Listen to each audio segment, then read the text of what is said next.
questions from our viewers about Toño and Toña.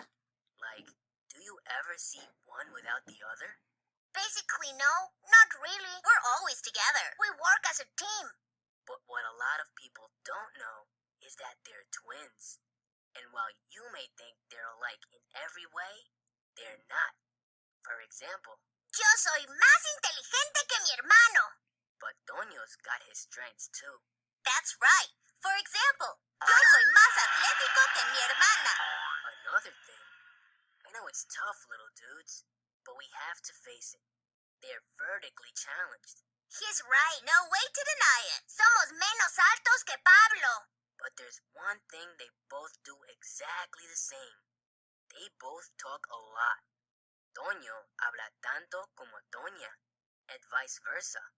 Okay, we can't help it. We like to talk. We both like to talk. Did we mention we're twins? It's like we're the same person, but yet strangely different.